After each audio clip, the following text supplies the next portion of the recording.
I learned this lesson early in our marriage. Like, I was coming home one day. I just told her, I was like, I'm having a shit day. She's like, what do you want? I was like, I want a blowjob. Cool. Got home, got a blowjob. Yeah. And it was like, well, that was easy. Like, okay, well, I like this. Check, duly noted. Yeah. I'm just going to tell her exactly what I want when I want. And guess what? I tell her what I want when I want. And 99.9% of the time, I get exactly what I fucking want. Because you don't have a hindrance to ask anymore. Right. I've been through, so I put it all in that rear view. Clean money in a black whip. Got old problems with a friends new. Yeah, I'm in the big leagues. Told her don't miss me. Welcome to the Married Game Podcast. Shit. The voice you trust when it comes to lust. Garrett, who we got in the house? Well, we already started the show. Welcome to the fucking show, bitches. Thank you. All right. Listen, we have a special guest that's on the show today. I sued this guy. Yep, filed a lawsuit. And I did lose the lawsuit. I did pay for all the legal fees, just like he said he would. Fucking dick. And it was quite a moment. I was a chicken and didn't fight him. I showed him that video. With a new ad from his son, which was great. Maybe we'll be able to throw that video up there. I didn't even see this till today. Oh my God. Yeah, pretty much, if there was ever a guy who is the ultimate alpha, beyond Keith and I both, well, we brought him on the show today. Yeah. If we want this is the alpha upgrade class. Listen. Let me it's Sean Whalen, by the way. Sean, and we've got and Jesse Joy in the background, sending love and support from the yonder. Sean, welcome to the show, man. It was just a matter of time before the shenanigans was going to happen. Yeah, well, that was a really fucked up intro. I mean, you guys didn't prepare this. You couldn't have thought of something better. Nothing. No, that was it. That's as good as it gets. Yeah, he's Irish. We will put that video in. Yeah, it's fine. Yeah, Clip it in. Yeah, Jake. Yeah. We'll get it to Jake. It's right here. Hey, Will, why do you think it is that Garrett won't fight me?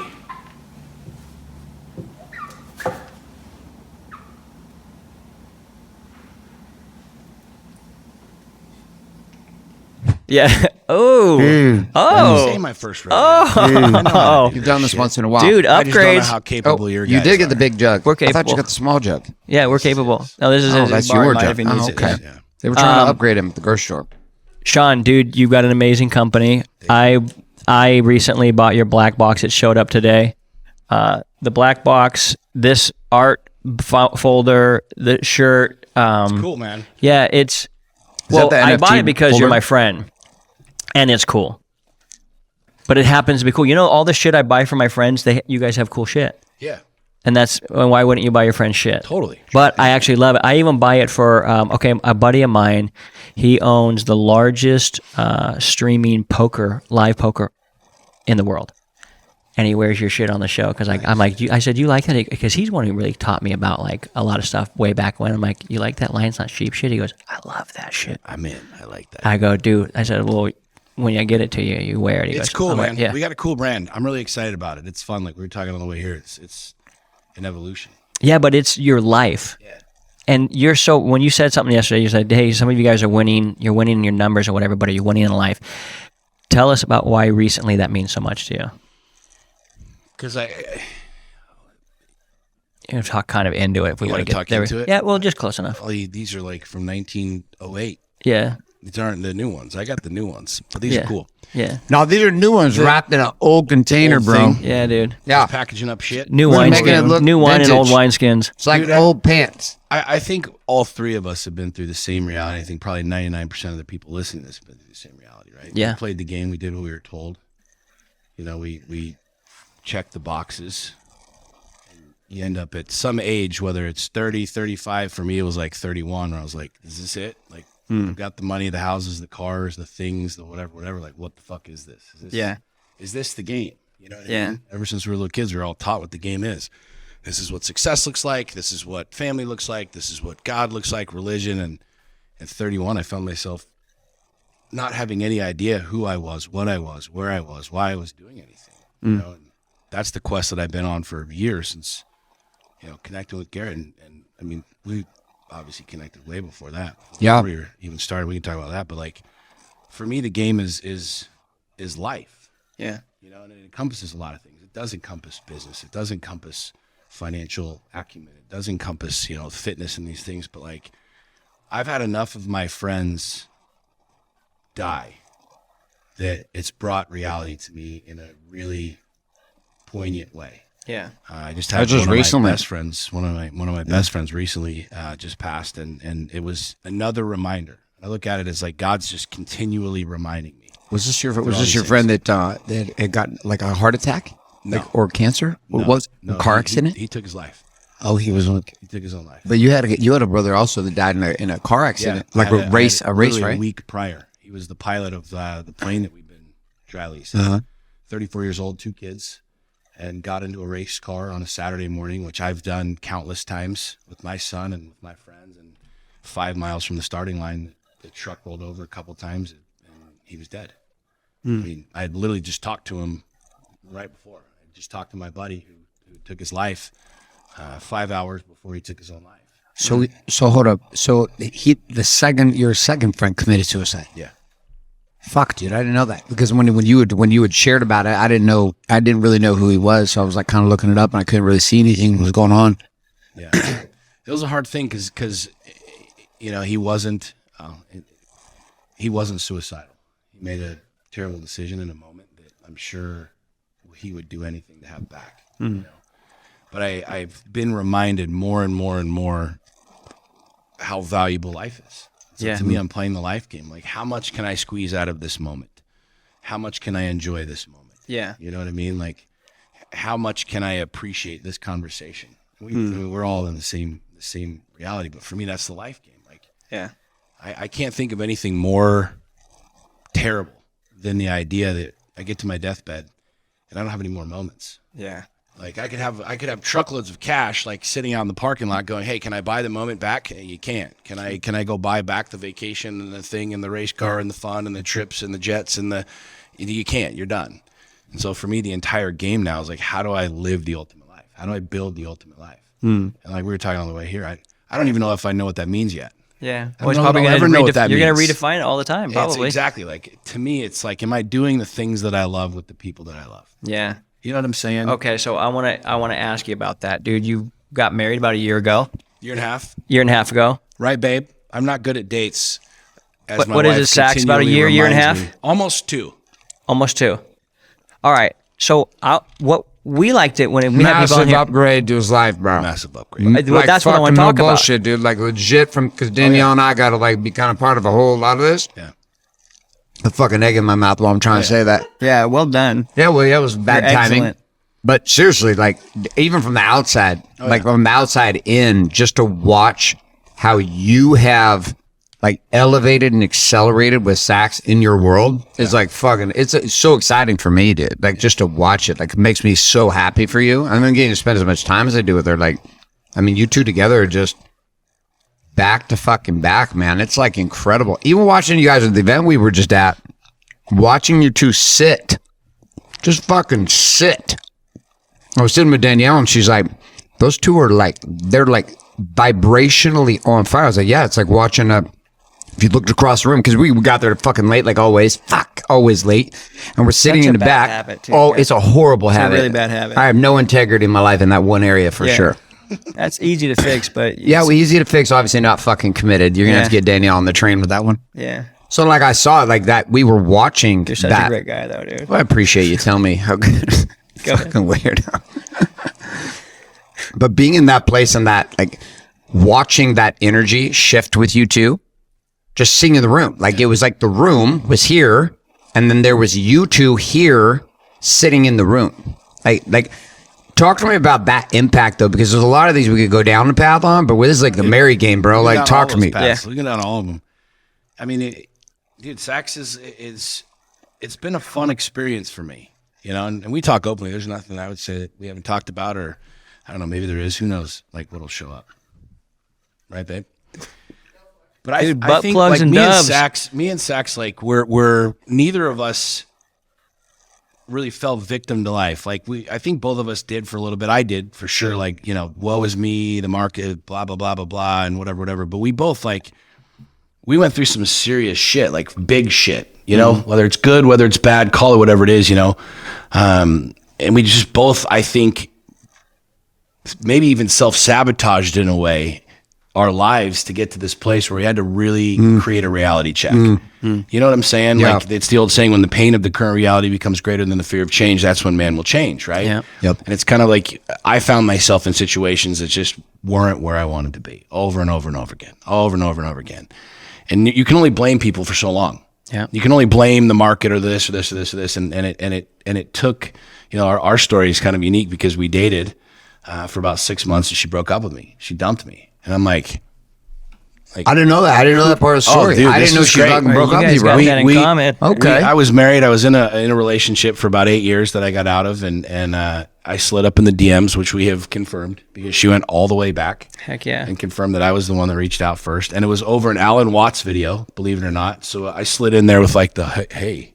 Oh, you like Alan Watts. You're a deep thinker. So am I. I love thinking deep. We should think deep together and talk over these things, right? Is that literally what you said? I'm sure it was something like Probably that. that energy. Oh yeah, I mean she's hot as fuck, right? Like sure. I mean, look, pure fire, she's bro. smoking fucking hot, right? Smoking fucking hot, Was sex, super well done. super I have attracted, so much right? respect for men who have hot wives, dude. Totally. I mean, look, Yeah. So much it's that's what obviously drew me in. Yeah. And then we started dating. Like we and then by dating I mean like we were both doing other things. Neither of us had any fucking idea where we were really at, but there was something unique with Sax and I. And it's interesting the way things played out because both of us had this vision of what we wanted, but neither of us had gotten to the place where we could actually honor and be in that vision individually. Like I hadn't become the man that I needed to be for her, and she hadn't leveled her shit up to be able to be with somebody like me. Right? Don't shrug your shoulders at that. Like, yeah, it's a fucking hell. It's a solid yes. That's a hell yeah, dude. And anyways, we dated for about 6 months, and she dumped me, and it was a really interesting. You weren't becoming that guy or what? Well, because I was dating other people and You're fucking around? I didn't. You know what I mean? You weren't I didn't know exclusive at the how to point. be in a relationship. Yeah. I didn't know how to be committed to that space. After my last relationship, it was kind of like you're 40 years old, you're making a couple bucks, you're halfway decent looking, you can basically do whatever the fuck you want kind of a thing. But the commitment to something bigger was what was lacking. And it was like, it was scary for me. Was there a window during that time, like even like with Sax, like during that moment or like when you're dating where like you ever consider being like, fuck it, I'm just going to do the solo game? all the time. Because like coming out of Katie game was like fucking rough, dude. Dude, all the time. And, Yeah. and it was all the time. But the problem was I was too big of a pussy to do it. Like I would look at her and know, and I knew what she was doing. And we were both kind of still playing the game, but there was something different. Like there was this thing that sparked where I was like, wait a second, like, is this actually what I've been thinking about? And I don't really know if I want to even open up that door yet because I know what that's going to require. I know that I'm going to have to change my life and do certain things differently, right? And so there was a lot of scared reality for both of us when we met and we were connected, because she wanted something different and I wanted something different, but neither of us had gotten to that place where we were willing to become the people that we needed to be different, right? Was she triggering you to see that? Like Totally.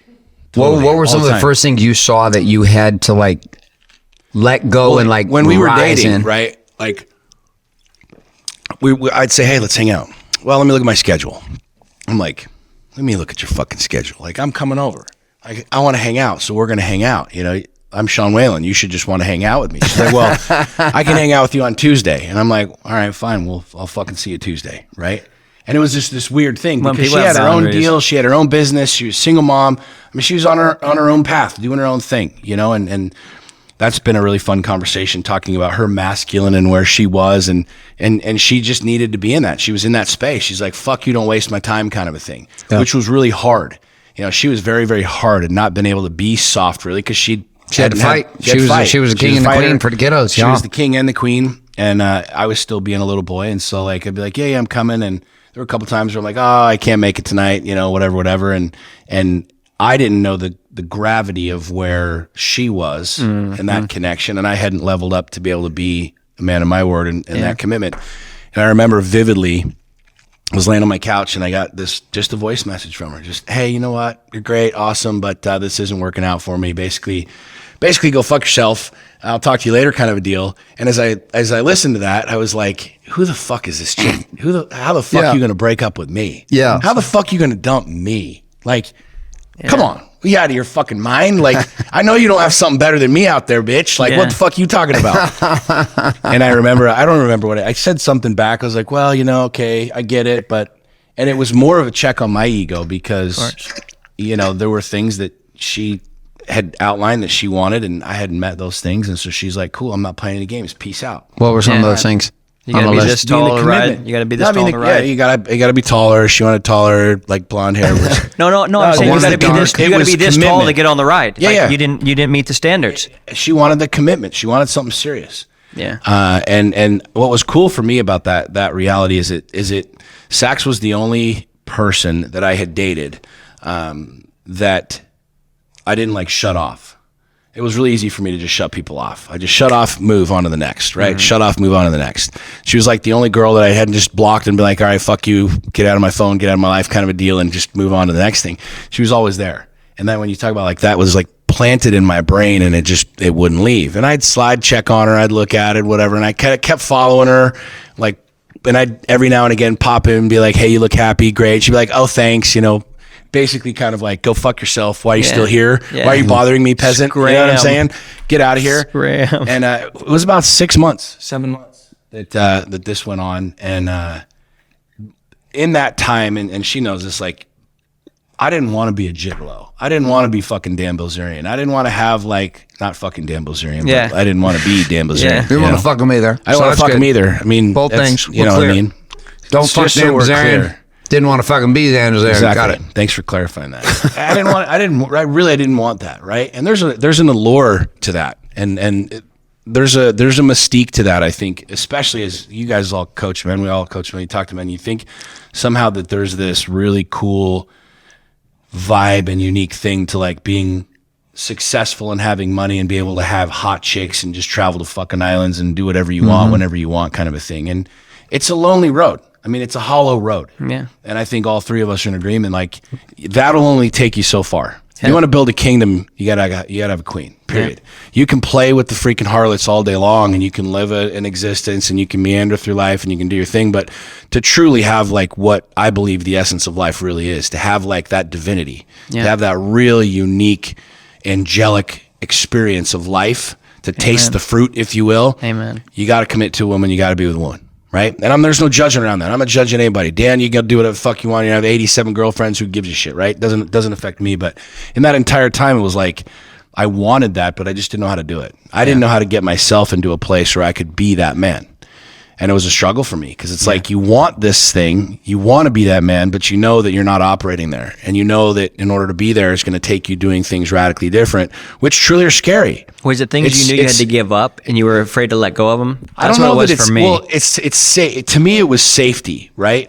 Because you give your heart to somebody and there's vulnerability in that, right? But we also all know that that's where the radical power comes in. And so for me, it was the safety. It was like, I'll just keep all of these people at arm's length. I can date 5 or 6 people at one time and never really go all in with anybody. So there's no point, and I won't ever get hurt. And hey, we've been hanging out for a month or two. Cool, peace out. No love, no harm, no foul. See you later, kind of a thing. Yeah. Well, Saxy just never shut off. It was like that thing was planted, and it was like that it wouldn't leave. It just kept growing and growing and growing. What was the seed? It was different. What? Talk to me about that. Talking about different. Because I had the same thing with Danielle, which was like, there was this thing, we broke up like 9 times. We got divorced, almost got divorced like 3 times. And we're like still in, and now finally after like 21 years, we're finally in this piece. But there was something. Talk to me about that something that was going on with her, with you. I think the most I know that I have a very strong personality. I've always had a strong personality. Yeah. I can get whatever I want, whenever I want. And I have a very real possibility of just steamrolling people. For sure. You know what I'm saying? Energetically, emotionally, verbally, I can get what I want and win there. Yeah. And with Sax, like she was a match.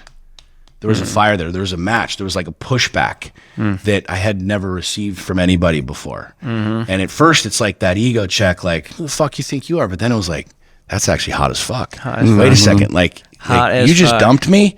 I was like, did I just like get mildly aroused by this? Like, okay, game on, bitch. Like, you want to play that game? Yes. Let's play that game. I'll go down that path with you. Ooh, yeah. You know what I'm You saying? caught the scent. I'd never, I smell. I was like, wait a second, what the fuck was that? was what that? just happened? Like, seriously, what just cooking fucking around happened? here? Dude, oh, And God, Jesse, the same way. But it sparked something in me, right? And it started for me over that 6-7 month period, this internal dialogue of like, what do I really want? You know, where do I really want to be? And we ask that question all the time. Like, something I do with coaching, like, what do you want? What do you want?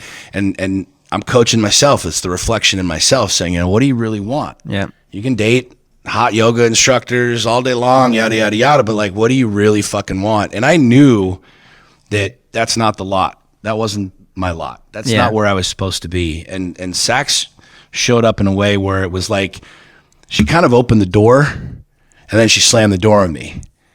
And it was like the first door, I was like, whoa, wait a second, hang on. I want to go back in the room for a second. Like there's something in this room here that I've not experienced before that I want, you know? And her being her was like, she didn't have time to play around. She didn't want to play around. And now looking at it, you know, years down the road, it's like the protection that she had to put up for herself to be in her own world, to be able to protect herself and take care of herself was, you know, very much in that masculine stance, like where it wasn't this conversation and a lot of tears and whatever. It was basically like, go fuck yourself. Yeah.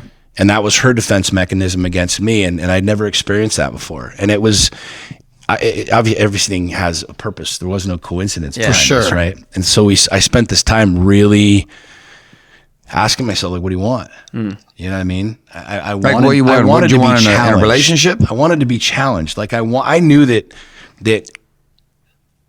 I've got this lions not sheep thing. I have this tenacity in life. I have this capacity. I know God's given me this gift of the megaphone, of social media and all of these things and my past and the whole thing. And I was like, I knew that in order to build something that was truly iconic, that I couldn't do it by myself. And I always knew that in my previous relationship. I always knew that like the desire that I had is I wanted to know that I had somebody that had my back, that could see me. We talk about being seen all the time. Yeah. Like they could really see me, right? For who you really are. Right. But the reality is I'd never actually shown myself like fully. I'd never really been all in. As I look back at it now, I was never really all in my marriage. And it wasn't that I was like, had a 16 Bumble accounts and I was flirting with other chicks. I had just never truly been all in. I had never known how to give someone everything. Yeah. I had the walls, I had the protection, I had this, like my past, the daddy issues, all this other shit. Like, I'll just deal with that. It's the masculine, right? It's the alpha. We just beat our chest. We take care of all that shit. Yeah. I'd never actually been all in. I'd never given a woman my heart.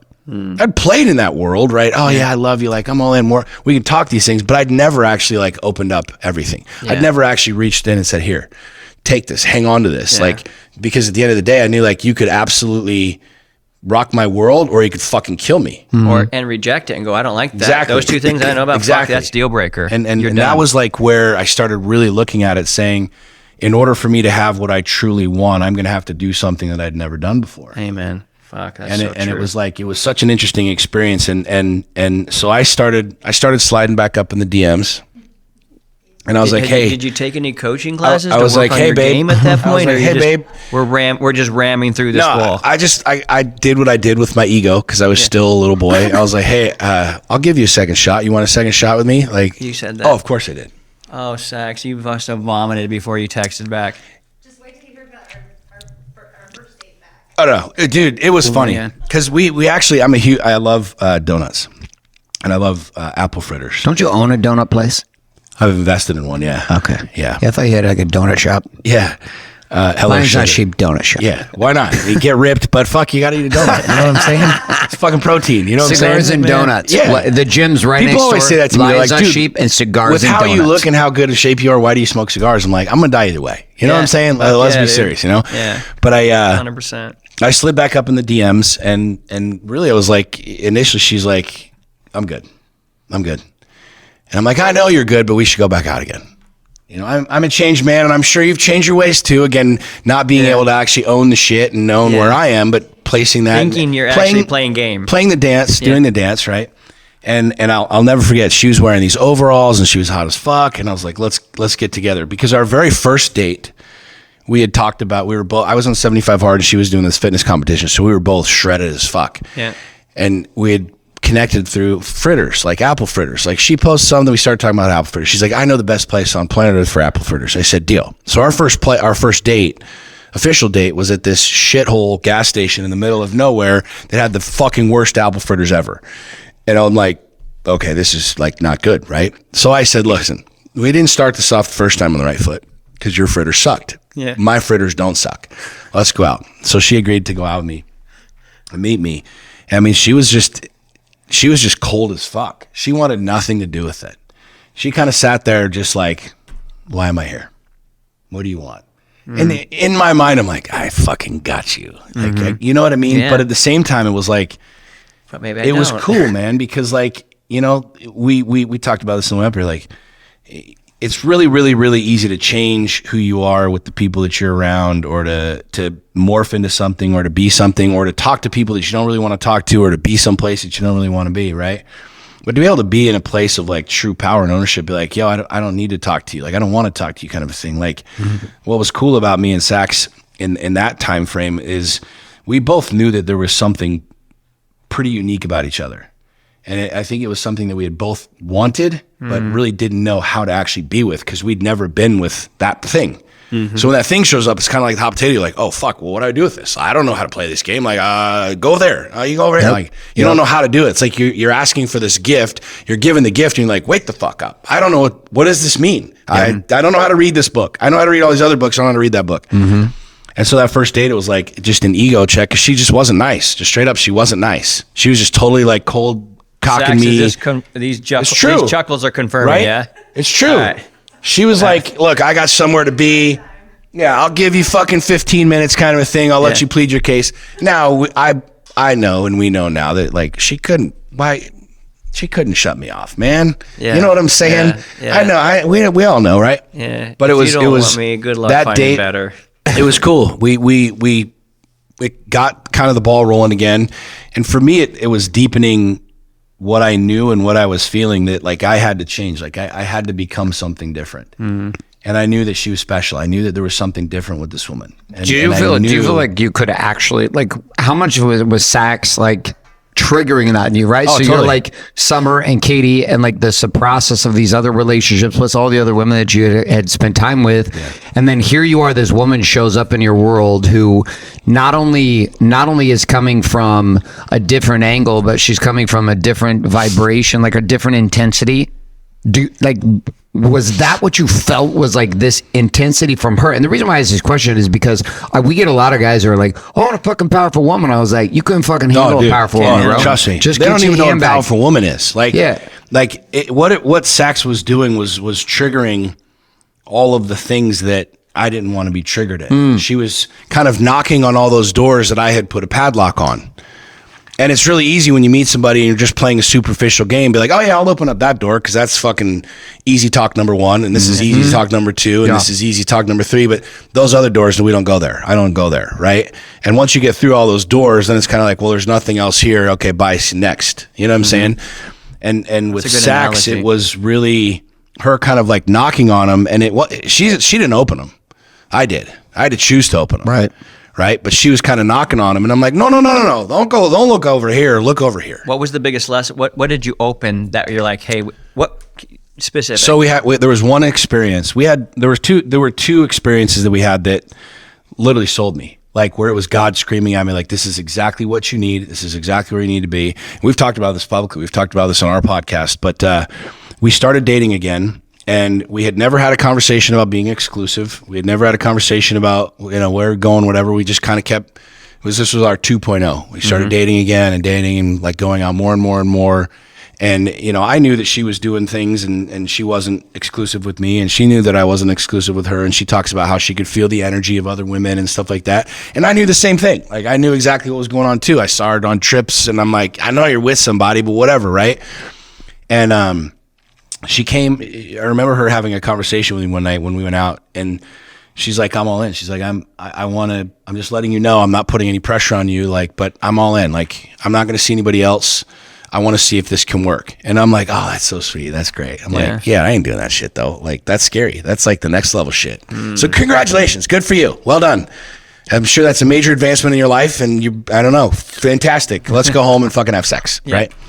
And that's where she was, and she told me that. She was open with me about that, and internally it was like, okay, what does that mean? What are you doing? Because you're not there, right? Yeah. But it was interesting because everything else in my life, you know, we only have so much energy. When you try and spread that energy out, it's just you're fucked. You're totally fucked. Yep. And, which is why I don't think you can date multiple people at the same time, whatever, right? And it was just like there was this chaos with everything else, and I knew that it was God telling me like, you've got to make this change, man. You know what I'm saying? But I also know too that I'm a stubborn fuck, and you can try and tap me, but it's far more efficient if you just hit me in the face with a baseball bat. Right? That's just how I learn, right? Yep. You can tap and God can whisper and whisper. I need him to like scream at me, right? And I was at the racetrack one day, coming back from the racetrack, and I remember getting a text message from Sax. And she said, hey, I just want to let you know that I just got a text message from such and such, and it was a girl that I had still been seeing. And she sent me a bunch of text messages, and I just want to let you know. And so then, ding, ding, all the screenshots of the text messages from this other girl. And they were very intense messages that this other girl and I didn't have in the whole thing. And instantly my heart stopped. I was like, fuck. Like, and then I wrote the story. I was like, this is where she's going to tell me fuck off. This is where she's going to say I'm a piece of shit. This is where she's going to say I'm a liar. I'm all of these other things and whatever. And, like I kind of went into that panic mode, and I was trying to like save that. Like, oh, no. I was going to try and make up this story, right? And no, this isn't what it really looks like. And it was exactly what it fucking looks like. It's exactly what it is. And I remember just kind of going like, my heart was just beating because it was like, I don't want to lose this chick. But in my mind, it was like, I also don't want to fucking be open and raw and vulnerable. Like it was that war of like, what are you going to do right now? And so I picked up the phone, I called her, and I'm like, hey, are you good? She's like, yeah. And she's like, let me just stop you. She's like, two things. Number one, we've never had a conversation about being exclusive, so you're not lying to me. You're not deceiving me. Like, this is what it is. It's hard to read. It sucks, whatever. Number two, she's like, I told you where I am. I told you where I'm at. I told you what I'm doing, and this is what it is. You know, she's like, this has nothing to do with me. And when she said that, I was like, huh, because all my experience prior to that is my social media started blowing up years ago.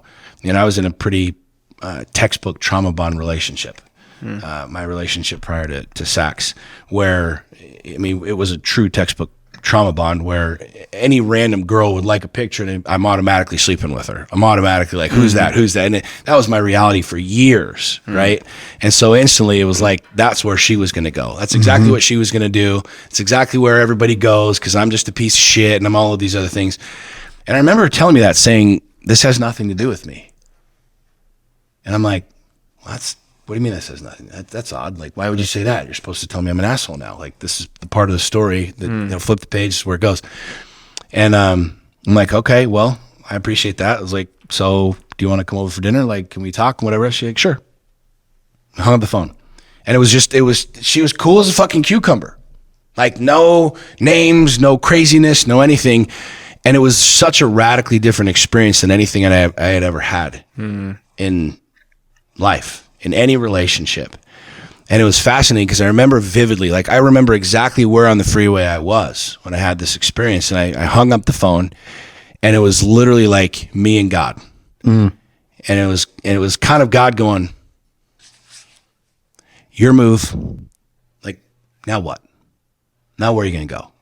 Like, you've literally mapped, I wrote out the type of woman that I wanted. I wrote out the avatar. I wrote out like literally how we would argue, how we would like connect and all these other things. And I was like, I wanted a woman in my space where I was like, no matter what came into my space from an outside source, that she would have my back, like that we would be connected, right? Because social media is a weird thing. I mean, you've seen my social media since day one, like it just blew up and it's just weird. There's weird shit. There's fucking stalkers and weird things that come into the space, and it was always a big thing. And here I was for the first time having an experience that was exactly what I wanted, exactly what I'd asked for. No drama, no bullshit, clear communication, clear talk. Here she was going, this has nothing to do with me. You're not lying to me now, whatever, which was all real. I was like, well, fuck.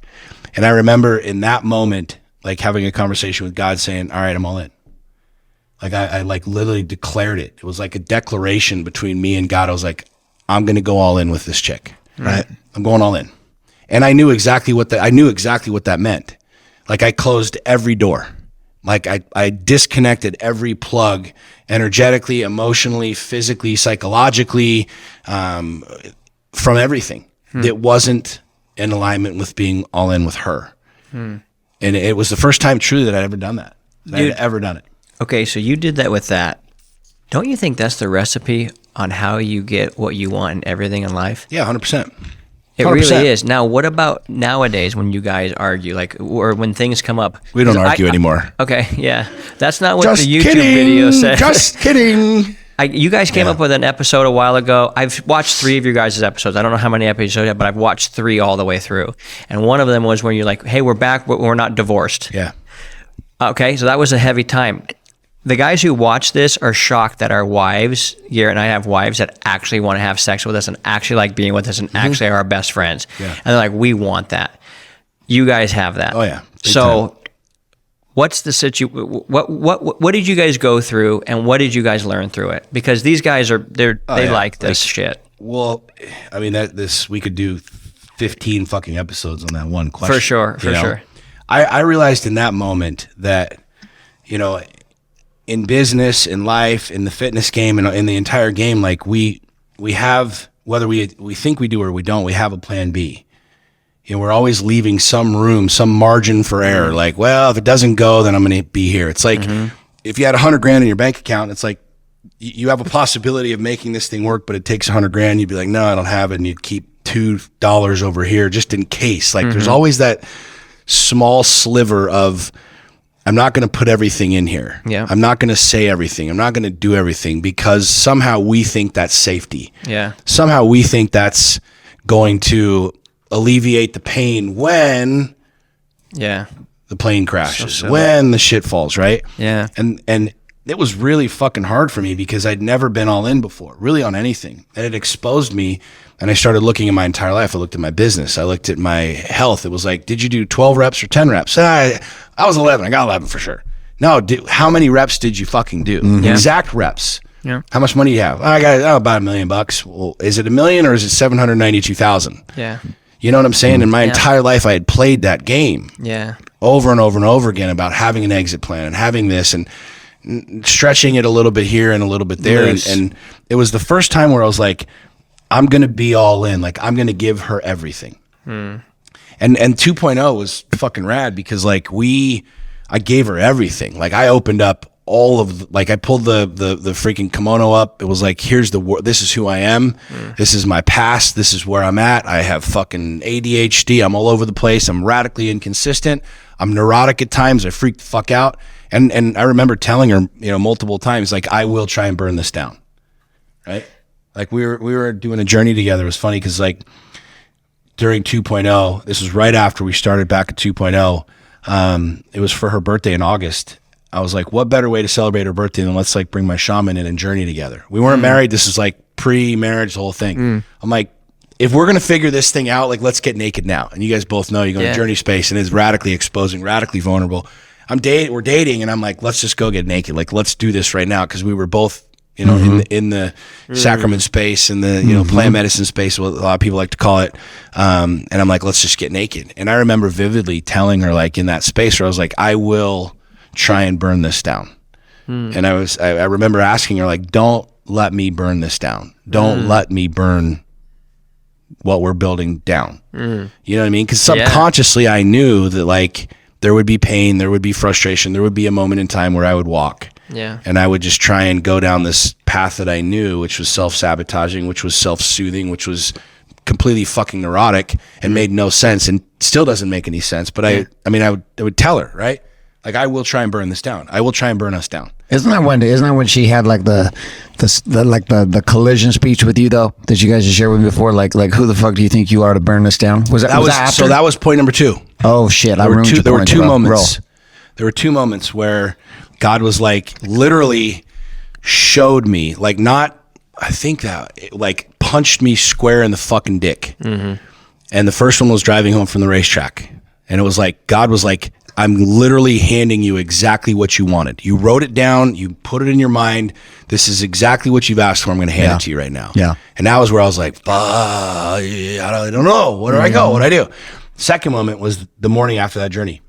We were sitting on my back deck it was just me and Sax and our shaman. And we were kind of doing like debrief of the night before, and the whole thing. It was a really special experience. It was very connected. I mean, we just literally laid and held each other for hours, and talked a little and didn't talk, and the whole thing was really cool. And I remember my shaman, asking me the next morning, she's like, so, what was your takeaway and all these other things? And I remember telling her, like, I had the feelings again that I'm going to burn this down, and I'm going to be the person that pulls the pin on the hand grenade and blows the whole fucking thing up. And I'll never forget as long as I live. Like, this is a lady that I had journeyed with before and had done work with before. And Sax kind of sits up in her chair and she's like who do you think you are that you have the power to burn this down? And I remember, like, it's the same kind of thing. I looked, I'm like, the fuck did she just, like, what did you just say? Yeah. And she's like, you seriously have like some radical audacity to think that you have all of the power to burn this down. And it was like this moment where I was like, who the fuck is this chick? Like, what? And I remember my shaman, like, looking at me going, see? Like, kind of like God going, you asked for this, motherfucker. Like, this is literally exactly what you've talked to me about, what you've journeyed about, what you've been asking God about, what you've been writing about, praying about, the whole fucking thing. It's literally right here in front of you. Like, what the fuck are you doing? You know what I mean? And it was those two moments. Like, in that moment, I was kind of like, because I'd never experienced that before. I'd never had another human being in a relationship sense, like, step up and meet me, like, face off, like, stand toe to toe with me. Yeah. Yeah, I mean, it was always like, I'm just going to go a little louder, a little harder, and I'm going to run you over. I'm going to get my way because I'm scared and I don't want to deal with it. So I'm just going to bulldoze you. And that's what I had done my whole life. Yeah. I did it with everybody. I did it with myself. I did it with people. I did it with family. I did it with everybody because I was scared. I didn't know how to be me. These were doors that I didn't want to open. And I remember sitting there thinking to myself, like, she's either like an absolute, completely like crazy pretentious bitch, or she's exactly what I fucking want, or both. You know what I mean? Or both. Or both. And it was those two moments where I stepped back and I had to truly look at, I have in front of me exactly what I've asked for. Like, we talk about, we want a powerful woman. Yep. We want a powerful woman. We want a powerful woman. We don't know what the fuck that even means, right? Yep. Well, then all of a sudden, like, we look at power. What does that mean? Like, what? She's balling. She's making millions of dollars. She's building empires, whatever. Like, Sax's most powerful thing with me is not building any of that shit. We played that game. When we first got married, she's like, oh, okay, what do we do? I'm like, all right, come work for me. Like, she got out of her real estate game. She quit doing real estate and come help me run part of Lions Not Sheep. And it sucked. It was terrible. Right? Like, it didn't work. Yeah. You know Didn't what I work mean? for Danielle and it I didn't either. work for It's us. rough. Oh yeah, it was Yeah, bad. rough And shit. It was a handful of months in, and she's like, you know what? I'm not going to do this anymore. Yeah. Well, then that sent me to fucking the moon because I'm like, that was her leaving. That was her alienating me. That was another like moment of her bailing and her not, supporting me and whatever, and that caused the whole fucking war in and of itself, right? But I keep coming back to that reality of, like, we keep asking, we men, guys, whatever. Women too, we ask for these things. All of a sudden it shows up, and we're so accustomed to playing small and operating small that we don't even know what this thing is. Yep. Yeah. It's foreign to us. Yeah. This is why, I mean, relating it to like the lottery winners, somebody wins $100 million, and all of a sudden you go from eating ramen every day to buying a fucking Ferrari. There's a reason that's like 87% of lottery winners go broke because they have no fucking clue. It's like, here's everything you've ever dreamt of. Well, I don't know what to do with it. And you just burn it to the ground. Yeah. The same thing so with marriage. true, Like, man. you're like, I want this powerful woman. Well, we don't really know what that means, right? And it's not about being a bad bitch, saying fuck, doing this, doing that. It's like If you could sum it up in one sentence, what would you say? what do you mean? Somewhat How do you describe a powerful? I would say somebody who, I think power is somebody who knows who the hell they are and they're not trying to be anything they're not. I would just tell you, just look at my wife. That's that's a good answer. I would tell you, look at mine. That's because Jesse. No, look at mine. No, look at Look mine. at mine. Oh yeah, I would say My chick would I beat up your say- chick. Go, babe. Sick her. Arm Get her. wrestle. No, but I mean, I don't know how to describe it. I think it's different for everybody. I think that Sax and I have been on a journey to figure out who the fuck we are. Okay, Yeah. pause right there. Pause. So that's the piece, right? So look at this. This is where all the fucking struggles come. Like in Warrior Forever and Ever and Ever, we'll get guys that come to this point. A woman in their world, either their wife comes in or a girlfriend they're dating after divorce and trying to figure this shit out. This moment right here. I want to find myself. She wants to find herself. These two come together at the same time. Because what I'm hearing the whole time is you had a woman that wanted to know herself. Yeah. And I have a man who wants to know himself. And all of a sudden, the universe combines two souls who are like, I want to know myself. And you two unified in that desire to know each other. But you wanted to know yourself, and you bring Sax in. Sax wants to know herself, brings you in. And you two were like the perfect fucking cocktail of triggers and like irritation and passion and excitement and instability and uncertainty and certainty and trust and not trust. Like perfect cocktail. Mm-hmm. So if you're not searching, she's not searching. I don't even think it's fucking possible, because we watch guys that like search it where the guys want to search, but the woman's like cool, just like not growing at all. Right. Don't care to find out any more about myself. And they're like, what do I do? And I was like, well, you got two choices. One, keep going and break the tether, be done. Right. Or two, keep going, make the tension, and she'll come follow. Here's what's interesting with me and Sax is you look at the path that we've been on, and all of those doors that I had like kept locked, right? She didn't ask for the key. She didn't want the key. She just walked up to him and said, all right, if we're going to fucking play this game, I'm just going to kick him open. Yeah. She's like, and vice versa. Do you feel like she knew where they were? All of the moments, all of the things that she's been running from. Yeah. Right. And scared from. What was one of the biggest doors kicked open? That I was just full of shit. That I wasn't all in. Mm-hmm. That I still had layer upon layer, and there's still things that I'm discovering today, like that we continue to discover, of things that like you think you're here but you're really not, and it's like it takes exposure, it takes light, it takes literally exposing it, right? And us being in our space that we write stories, we create stories that some of these stories we've been telling our entire fucking life. We don't know another story. Yeah. We don't know another version. We don't know how to talk about it. We don't know how to open it up. We just know that I don't like how this feels. Put a padlock, shut the motherfucker up, right? And I believe when you talk about what's a powerful woman, and this is where a lot of guys get it wrong. This is where a lot of people struggle. I struggle with this. Because I looked at her kicking open the doors as like this really insensitive thing. Like, why would you want me to have that pain? Critical bitch. Why would you want me to have that pain? Like, that's pain. That's a door of pain. That's a door of exposure. That's a door of humiliation. Why would you want to kick that open? You trying to like, oh, you win. Okay, cool. You make me look dumb. You win, bitch. Cool. Now what? Exactly.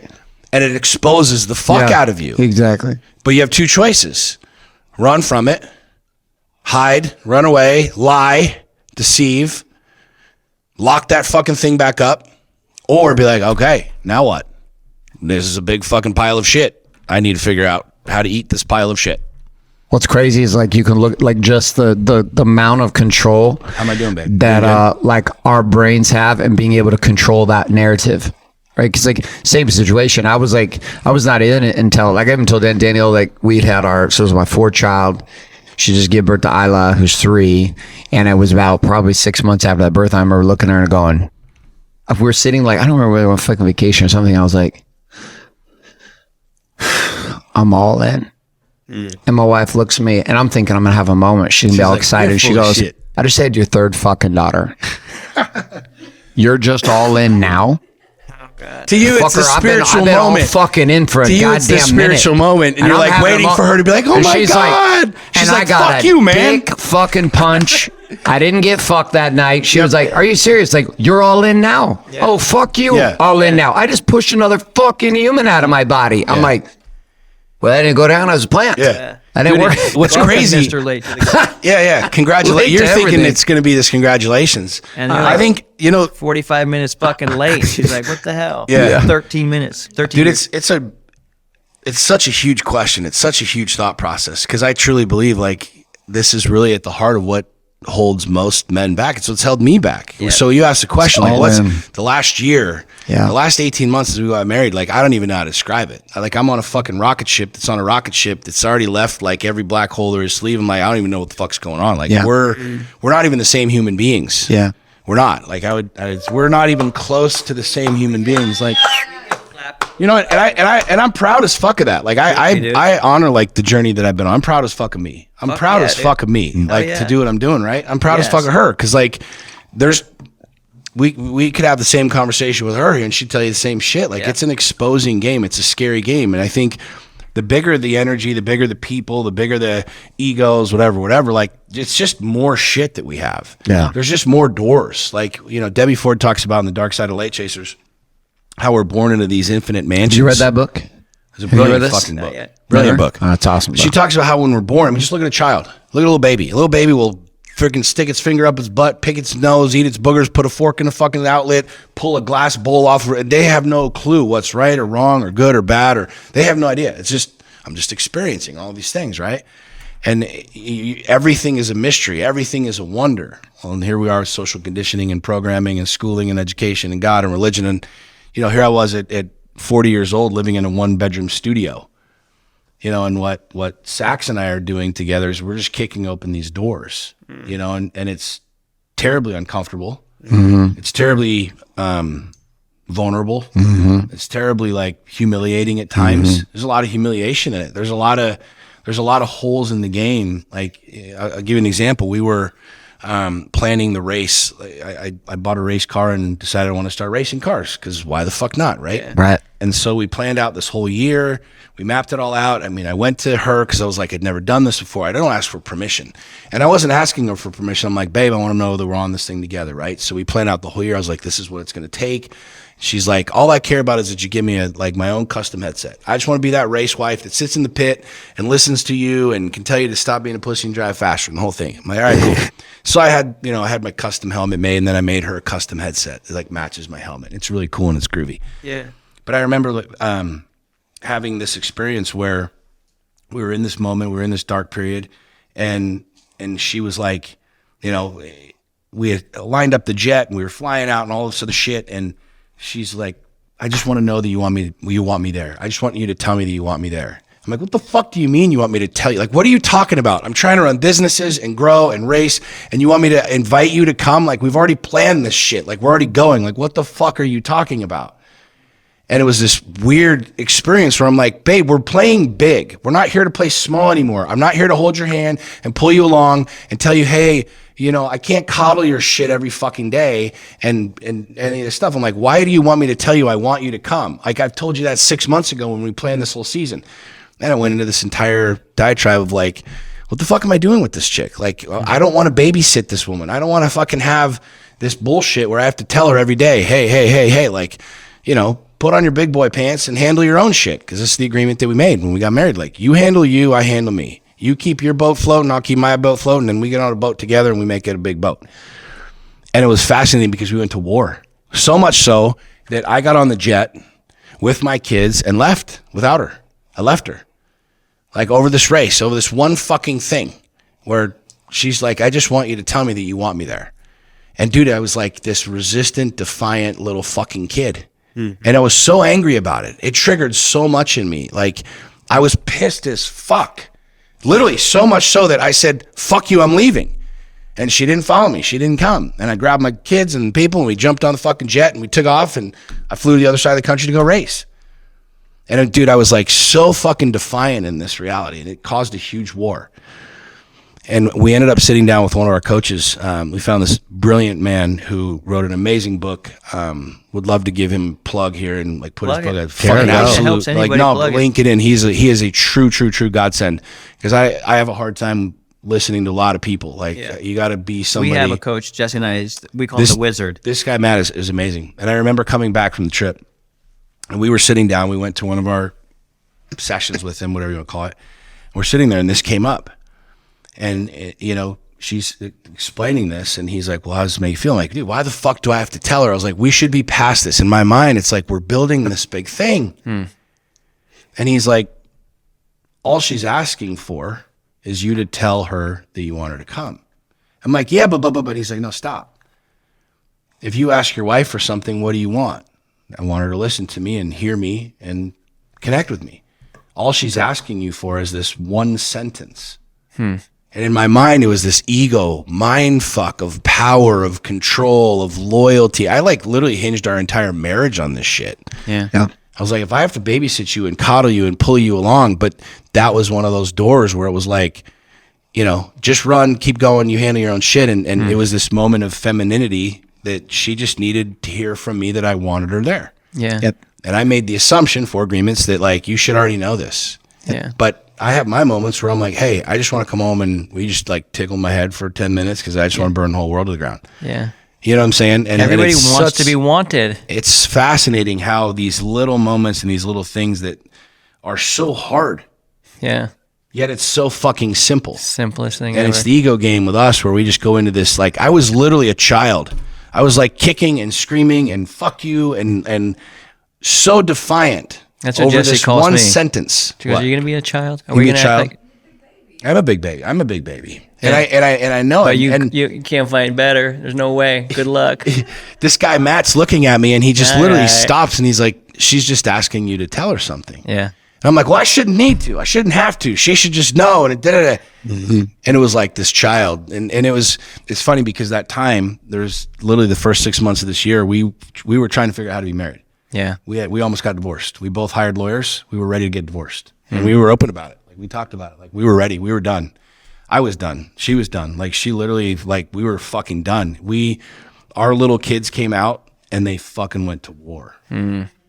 Like our little kids brought out the baseball bats, the knives, the bazookas, the fucking machine guns, the trucks, the dump trucks, and we were literally trying to kill each other. And it wasn't us. It was just our kids. Yeah. And it was like, I went into all of her dark doors and was just beating those fuckers open. And she was coming into mine and we were just like ripping open all of this stuff that we didn't know how to deal with, didn't know how to communicate on, didn't know how to talk about.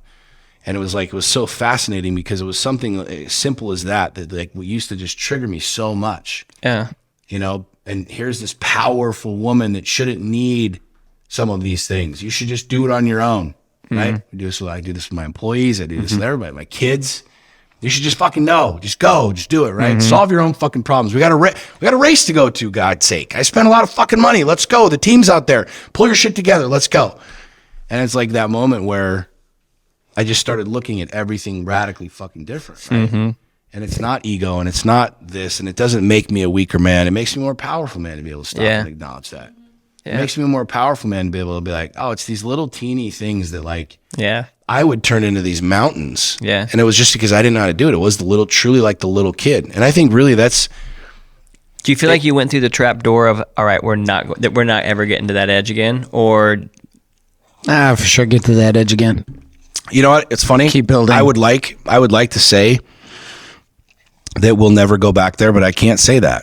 Yeah, dude, this But game the of one chance thing- is too crazy, bro. There's Yeah. like too much going on. Like the probability of two power playing souls who desire infinite expansion and revelation of one's true divine nature demands collision, demands conflict, Yeah. almost like knocking the rust off of the soul. It's not like sparring. revealing, but it's not sparring, but a it's full-blown a fight. collision, it's like universes colliding into supernovas of explosive light. It's like the only way to be able to access that light is to collide with someone who deeply, deeply cares about themselves and about you. Yeah. And that collision is a game of expansion. Like that's the desire. I didn't get that. So like forever with Danielle, every time we would come into this, she was much more conscious than I was, which sounds like Saxon was doing the same thing as like this push of motherfucker, we're going to wake the fuck up, period. So you can try to be a fucking little pussy and run the fuck away. I will hunt you down. You want to get on your jet and fly away and feel bad for yourself? Fucking go. Guess what? I'll be right here. I'm a queen. I'm not going to tolerate any of this bullshit. I'm going to keep fucking colliding with you. And I couldn't understand that with Danielle. So I'm in the same place at 16. I'm like, fuck you, bitch. You don't trust me. You don't believe in me. You don't care about my dreams. Only to recognize she was doing the exact opposite, meaning everything she was doing was declaring, I believe in you. I want you. but I want you in the version that God created you in. I don't want this bullshit, religious, political, societal bullshit version of you that keeps fucking showing up. I want the savage. I want the king. I want the fucking God. You want all in. All of it. Yes. And that's the thing that that's what I just got a saw. standing ovation on the show. You did. Good job. The first time. Yeah. By the two most important fans of the entire exactly. show. The ladies in the room. Dude, it's such a crazy experience. Wild, bro. It's wild because it fucks with every aspect of the DNA that of the is ego, inside dude. of us. The ego. Like, Yeah. And this is where, you know, you hear all the quotes and you read all the memes and there's all the fucking books and it's like, to me, that having never given anybody my heart, like really given it to somebody, there's still like layers, there's still protection, there's still, and that's what holds us back. You know what I'm saying? Like this is what I'm learning is like those moments where I want to fight, I want to run, I want to punch, I want to say fuck you, I want to bring out all the things, whatever. It has nothing to do with her or us, right? Like I'm certain that we'll go back there. I'm certain that there will be an aspect of that we will go back to, probably many times over.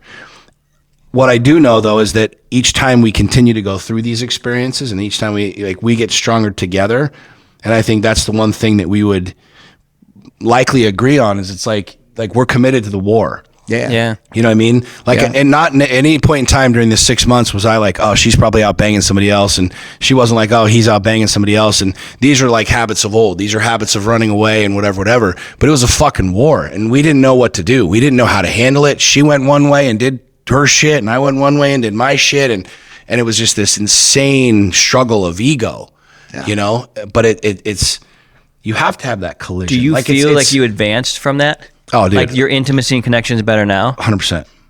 We tell people that all the time, like the amount of shit Jesse and I have been through, I'm like, God, if you could get through this level, you have no idea how amazing it is on the other side. Yeah. And then you go through another fucking thing, you're like, oh my God, if you could make it through this level, totally. Oh shit, it's heaven over here. Yeah. And it really is, man, because it's like you look back and you smile at it. You're like, that was fucking ridiculous. We laugh about it all the time. That was absolutely ridiculous, and it was stupid, yet at the same time it was beautiful and it was brilliant. Yeah. Like we want expansion. Like we talk about the balloon expanding and it stretches and it has to pull, and it's like you want it, but you just don't want to do what it takes to get there. Yeah. And the thing is you think I don't give a shit what anybody says. There's no perfect relationship. There's no perfect marriage. There's no perfect anything. Like everybody is fucked. Absolutely. Universally. Yeah. We're fucked across the boards. We're individually, together, collectively. But like when you want more, I think that's what's really cool about Sax and I is that we both want more. We're both like very, very, very hungry for more. We both want more connection. We both want more intimacy. We both want more romance. We both want more trust, more love, more vulnerability. Like these are all things that are radically powerful, and they're very, very difficult individually, let alone together, like in this huge melting pot of how do we build a relationship? How do we grow? How do we build a business? How do we work together? How do we sleep together? How do we communicate together? It's fucking maddening. It's maddening. And it's really, really, really easy to give up. It's really easy to walk away. It's really simple to walk away. It really is. I mean, I think that's the reason you see 51% of marriages ending in divorce, because it's not hard to be like, you know what, whatever. A lot of the things that I did when we got together was like, I just lumped her in with my ex. Like, oh, my ex said that. My ex said that. See, and I'm automatically assuming that I'm going to go down that same path. I automatically assume, like when she called and said, I got these text messages. And I think that's a really dangerous place to go, because I don't give her the ability to be her. Like I'm assuming things about her that aren't true. Yeah. And really at the end of the day, who loses? I do. Yeah, you do.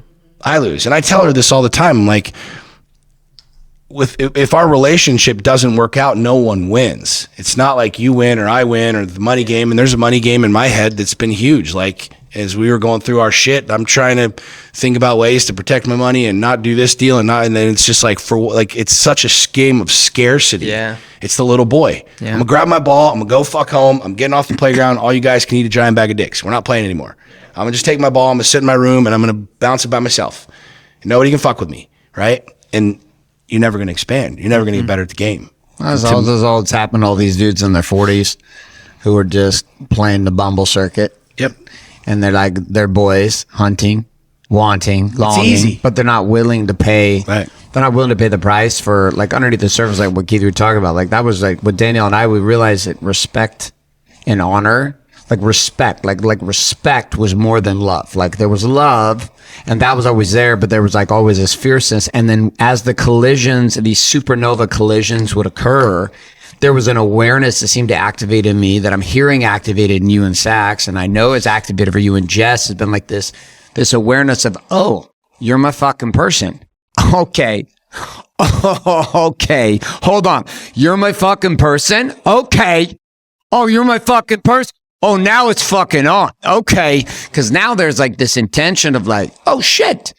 You're my ride or die. You're my person. We're going to fuck this game up called this game.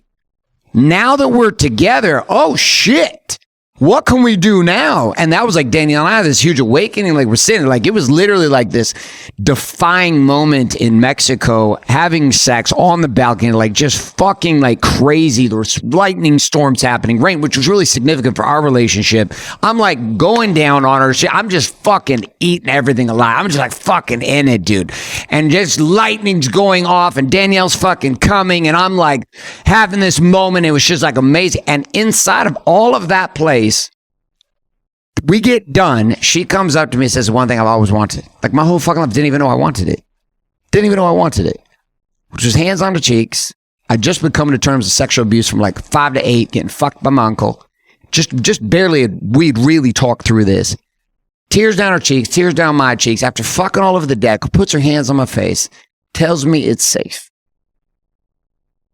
Just tells me I'm safe. And you could have me however you want for as long as you want. Like, you're my person. And I was like, fuck. Like, that was the thing. Like, that was the thing I was after. And like, that's why I can watch you guys cycling through it. And like, I watch you guys cycling through it. And like, but it's hard to describe what this piece is. Like having this that we're having, like trying to communicate that through this fucking cell phone to guys that are like over here on their, like just fucking on their cell phones, like just struggling in porn and struggling with even trying to have a first level conversation. No, we're not programmed this way. Like that's the lesson that Sax and I don't speak for her, but I think she'd agree with this. Like, we had to go through this war as early as we did in our relationship. We literally didn't even make it to our first anniversary, and we were already like, yo, fuck this, and all of the stories, right? We had to get through that one to know that we were going to stay. Like, that was kind of the solidifying one where it's like, all right, if we can make it through this, there is no out. There is no divorce. There's no that. We're going to check that off the box. Like, that's not coming back up again. We're going to fucking war. Like, I'm going to want to like absolutely destroy you. You're going to want to destroy me, but we're going to fucking make it. And it doesn't matter whether I go here, you go there, whatever the shitstorm is, like, we're going to continue on and continue to move forward, regardless of how ugly it is, regardless of how crazy it is. But that's the safety that's that safety that we're all looking for. That's the safety what men are looking for, right? Yeah. Like, Sax has helped me in that. Dude, oh, we all want it. We all want that safety. We show up as arrogant fucks, and we show up as these, alphas and these men who just dominate and take and go after whatever and get whatever. And then there's never any safety in that reality. No. And that's where, like, me telling Sax in the early days, like, don't let me burn it down. It's because I know I'd go in that space and I would play those old games for myself. And I go there all the time. I go there all the fucking time. And I'll tell her, like, that's the cool part about our relationship now is like, I can tell her.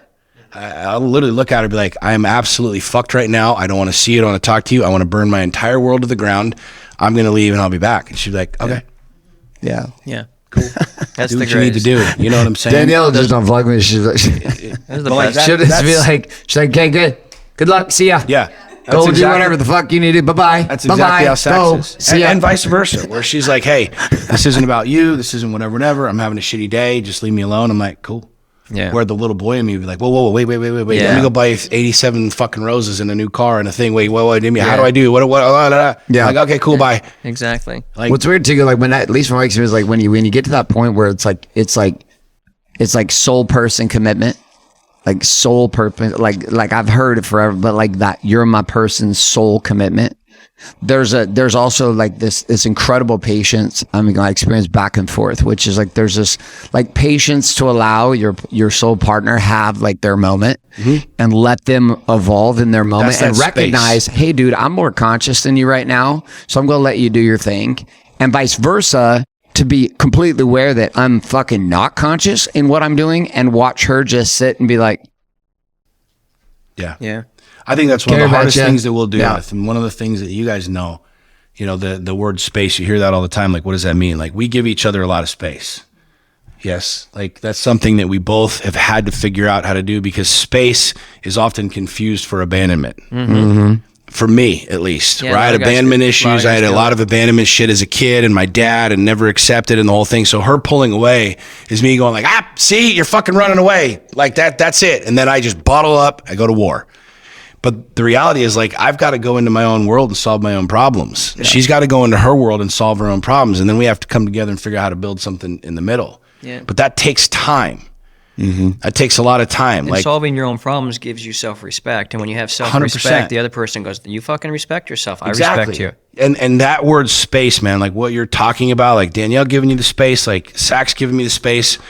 I got to solve shit. I got to figure shit out. Same thing with her. Like it might take a day, a week. I mean, this year she's been dealing with this Hashimoto's disease, which is like, it's hard. It sucks. It came out of nowhere. It's this huge deal, and she's fit and in shape. And all of a sudden she's like, got this thing where she's tired and the energy's off and it's not the same vibe and whatever. And all this.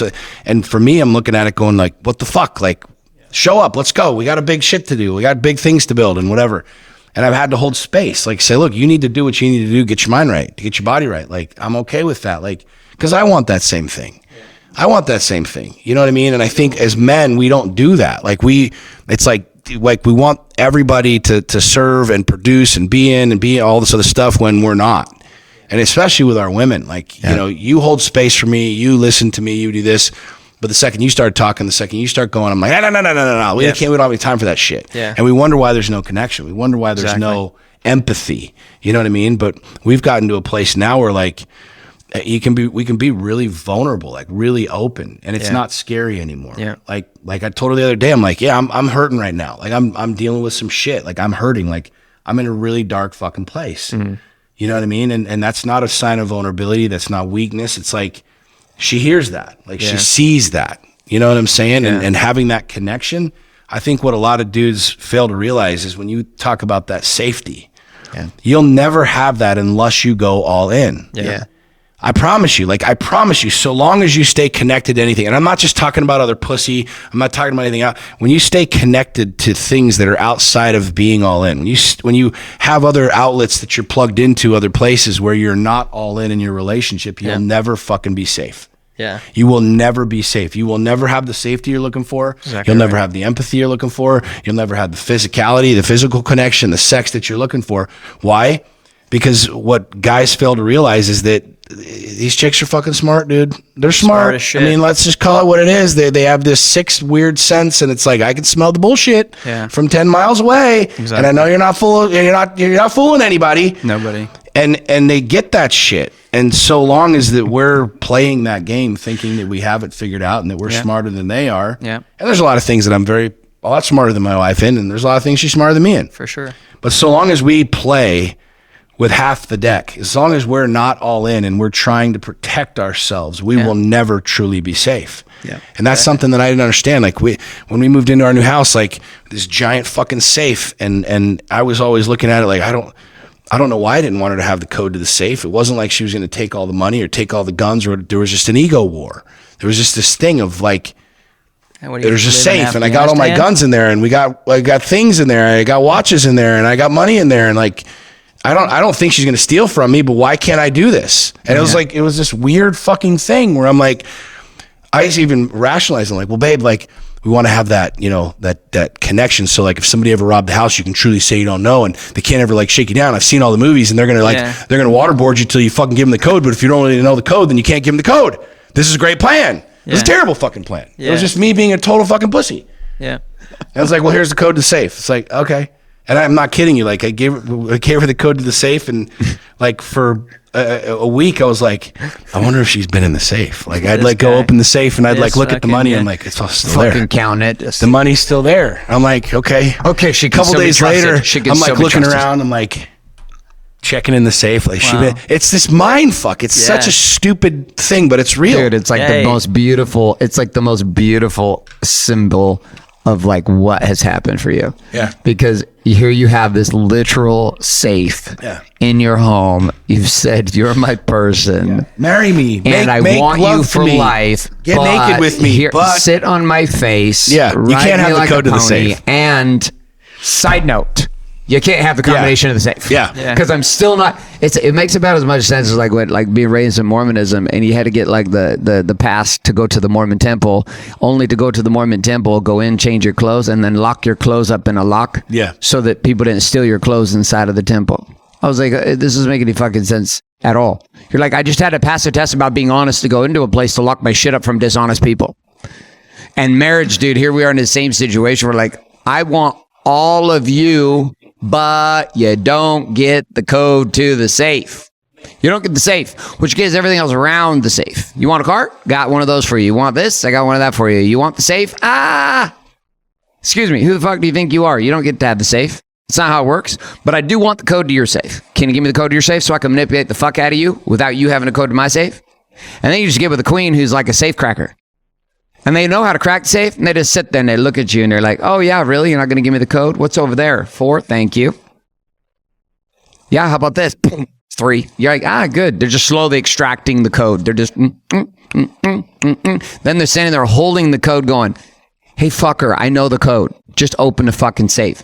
You don't know the code. I'll open the fucking safe right now. Like, no, you don't even know the code. I do know the code. And then they go, and you're like, fuck, she knows the code. She knows the fucking code. And then she's like, the point was not me knowing the code, motherfucker. The point was you opening the fucking safe because you want to. It's I can giving crack her the this code bitch to if the you want safe. me to, you fucking pussy, but I'm not going to do it. And I put your goddamn crown on it, stuck in a vault, by the way. Put that shit on. What's this fucking plastic shit you got on your head? You're disgusting to me right now. Be a fucking king already. Dude, I couldn't get it. I didn't get it. I had like safe, and then there was like a safe that locked up the safe, and inside of a safe house that was locked up in another country that was safe inside of a planet that we just punted way far away. And I was like, well, I wonder why I'm not happy. Yep.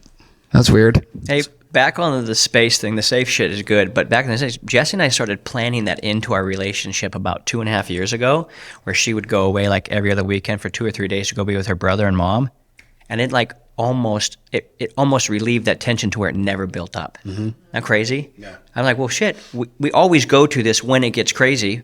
What if we planned it out? We started planning out, and dude, it was like we started missing each other. Like after 2.5 days, I'm like, I don't miss you. She's like, I don't miss you either. But tonight, it's on. You know what I mean? Like, and it gets it, dude. We are so simple as humans.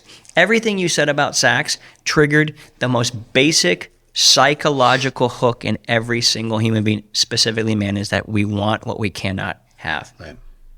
We're so simple, dude. Yeah. We're so simple. I've enjoyed kind of going, I don't want to say the opposite way, but like we go everywhere together. We do everything together. Mm-hmm. It's odd because like I always thought like we had to have, okay, you go do girls weekend, I'll go on a golf trip, Yeah. I'll do these things, whatever. And that's what I had known. And that's how we would come together and then we'd be flirty and texty and the whole thing. But like I'm having more fun than I've ever had, like having her with me everywhere. Like, Yeah. I told her yesterday, like this is the first event that like we like mastermind that we stayed at, that we came to together. Like we've been to other places where I'll speak in different events. And come in, speak, we leave, kind of a deal.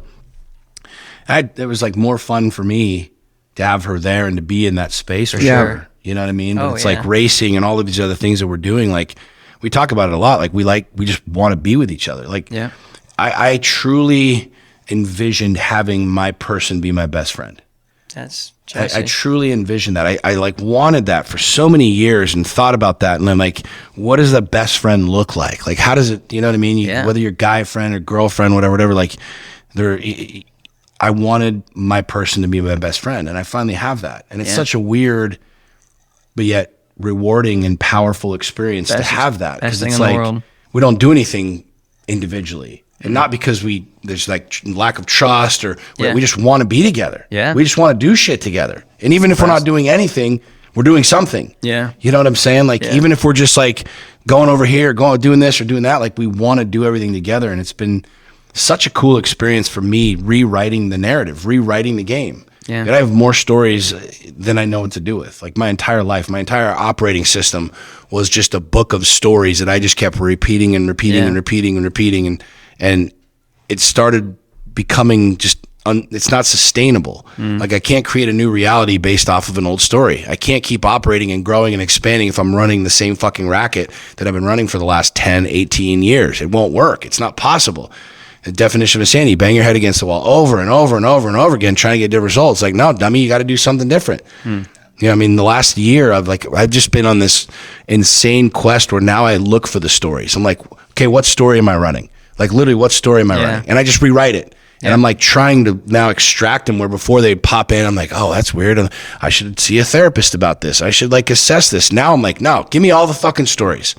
All of the crazy shit that I've been telling myself for the last decade. Let me just rewrite it. Like, what do we get to do? And that's what's fun about being with Sax is like, we're at a place now where we can communicate on this stuff. I'm like, I don't know why the fuck I'm doing this. I don't know what's going on. Like all of these other things. And we talked about that on the way up here. Like even in business, it's like just rewriting the story of what ownership looks like, what being a boss looks like, what running a business looks like. You know what I'm saying?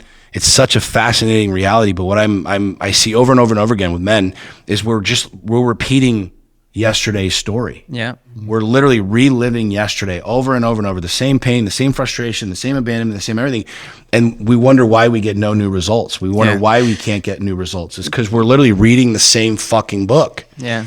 You got to shut the fucking book and rewrite, rewrite the entire story. It's fucking, what's really interesting though is how simple it is. Yeah. How simple yet how ridiculously difficult it is. Like, and it sounds really funny, but last year we got Butters 2 years ago. It was 2 years ago. I hate snakes. Like I share this as an example of how simple yet how fucking ridiculous some of these stories are. I hate snakes. Like I never liked snakes. My entire life I didn't like snakes. I'd never had a traumatic experience. I'd never been in the Amazon jungle where they tried to fucking eat me. I'd never been bit by one. I never had one like try and choke me out or anything like that. Ever since I was a little kid, my parents hated snakes. I hated snakes. I just hated snakes my entire fucking life. And my good buddy breeds snakes. He has hundreds of them at his house, like makes hundreds of thousands of dollars breeding these exotic snakes and whatever. And it's funny because one day I called him and I'm like, hey dude, I want a snake. And he's like, what do you mean you want a snake? You don't like snakes? Like you come up here and I'll touch one and be like, that's good. You know what I mean? I'm good. I was like, no, I want a snake. And he's like, you sure you want a snake? I'm like, yeah, I want a snake. And God literally was like, you should just buy a snake. And I'm like, this sounds absolutely neurotic, completely stupid. Why do I want a fucking snake? I don't want a snake. Long story short, I end up buying a snake. He comes to my house, he drops it off. He's like, literally telling me, here's a little bag of rats. You got to fucking feed them one every 2 weeks. Here's the deal. Like, take it out and play with it. I'm like, what do you mean play with it? He's like, well, if you don't want it to bite people and be mean, you got to play with it. I was like, how the fuck do you play with a snake? Like I throw my dog a ball and it brings it back. I'd say you play with a dog. How do you play with a snake? He's like, well, you just have to pick it up and like hold it every single day. I was like, yeah, but I don't like snakes. I don't want to hold a snake. He's like, well, this is your fucking problem now. Yeah. And he drops this little teeny snake off and I'll never, dude, this is like, I share this because I think a lot of guys think that a lot of these stories that are so fucking embedded in our brains. I'm 43 years old and I have hated snakes my entire life, but I don't know why I hate snakes.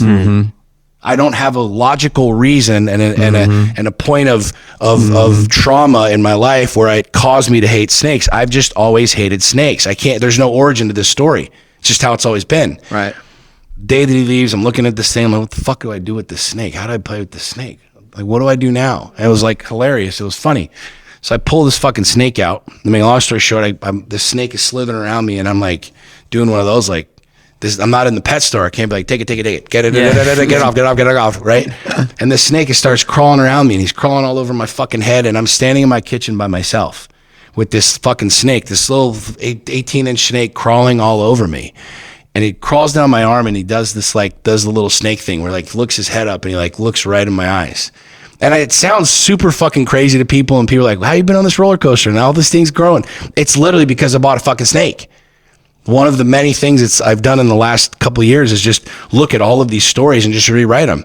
And as I'm staring at this snake, I'm having this spiritual experience where I'm looking at the snake going, like, why am I scared of you? This snake doesn't know me any more than I know it. It's more scared of me than I am of it. And it's like looking at me going, yo, are we good? And I'm like, yeah, we're good. I'm like looking at it going, are we good? Yeah, we're good. And I had this real crazy spiritual experience where all of a sudden I started looking at everything in my life like, holy fuck, all I had to do was buy a snake. All I had to do is like say this thing to her. All I had to do is tell her what the fuck she asked me to say. That's not a sign of weakness. It's not a sign of like me being some pussy, like whatever. She's just saying, hey, will you tell me this? And I was such a fucking idiot, such a like absolute neurotic moron that I wouldn't do it. I was terrified of snakes, yet I had no reason to be terrified of snakes. Now we've got this butter snake and it's fucking amazing and it crawls all over. And it's like, we have so many fucking stories that we've been selling ourselves as men for years, generations. We're carrying stories from generations and we have no idea why we're even carrying them. We have no idea why they're even in our lives. We have no idea why we're afraid of the things that we're afraid of. We have so many layers of protection that we have no need to have. We don't even know why we have it. We just literally, we're reading this book that was given to us and these are the rules. This is what it is.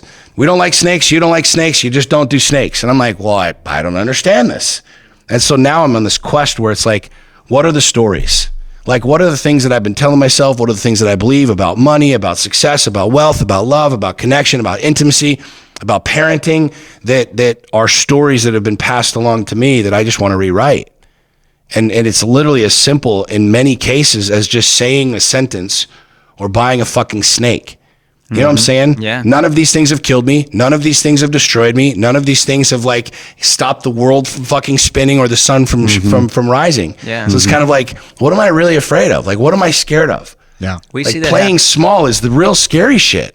That's the real scary shit. It is, and we see it happen in married game all the time. Guys are so afraid to say what they want to their wife. Like they're like, I can't say that. I go, hey, if you can't say it to her, I'm not gonna fuck you. You don't want to say it to me.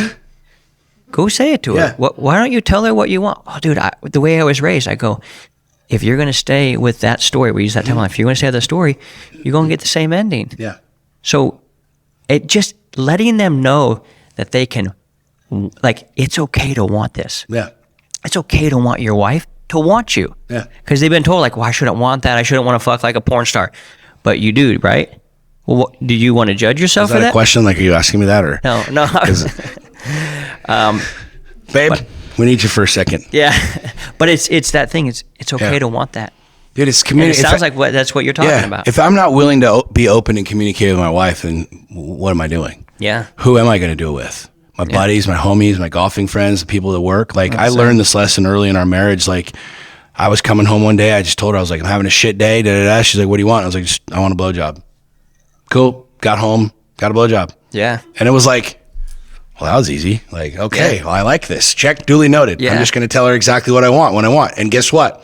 I tell her what I want when I want. And 99.9% of the time, I get exactly what I fucking want. Because you don't have a hindrance to ask anymore. Right. It'd be like, hey, I want this. No problem. Right. Or, hey, I want this. You're already saying, I know you're going to say no. So she's like, well, of course I'm going to say no because you just had a tone that said I'm going to say no, you motherfucker. Yeah. And I have no respect for you. Yeah. Rather than come home and, dude, bad day, could really use, and she's like, let's go. Done. Yeah. It's And a then crazy you're all thing, good man. and happy. And you're like, wait, I can ask for what I want, and she actually wants to give it to me. Mm-hmm. That sounds like a couple of humans having a cool human experience. Well, when you talk trust too, man, like, I want to know that when I ask her a question that she's going to give me truth. And she wants to know the same. Like, what do you want? That's not an arbitrary, like, what do you want right now? Well, nothing. And you act like a fucking, I acted like a total child for most of my life. Oh, nothing. No, I really do want something. I just don't have the fucking marbles to say it. And it's like, if I'm not willing to do that, then why would I expect her to do that? Yeah. Yep. And now we're in this dance where it's like how deep do we go on this? Like, how many levels does this go into? Like, how many doors do we open with this reality? And it's not always pleasant. Like, it's not always pleasant. Like, what do you want? I literally want you to leave me the fuck alone right now. Yeah. Like, she's told me, like, I'm like, what do you want? She's like, just literally leave me alone. Okay. And back in the day, I'd be like, what do you mean? Like, wait, is it me? Let's Is it figure me? it out. Like, oh, let's talk now. No, leave me alone. And there's a level of trust now that I think that you would agree that we have based off of this reality. It's based off of the extreme transparency. Mm-hmm. And I told her that when we were dating, like, look, as so long as we have trust and so long as we communicate, we'll always win. Yeah. as long as we communicate openly, fully transparent, like not connected to emotions, connected to truth. Yeah. And this is hard because I'm married to a very, very emotional creature, but guess what? I'm also a you. very Yeah. emotional fucking creature. And so there's a lot of energy that's exchanged in that. There's a lot of fucking Don Miguel Ruiz bullshit, you know, the 4 agreements of like assumptions and taking it personally. It's her telling me to like leave me alone. I'm like, oh, is it me? Do I smell? What's going on? Yeah. The whole thing, right? You get to that level of extreme ownership, you know, the Jocko conversation.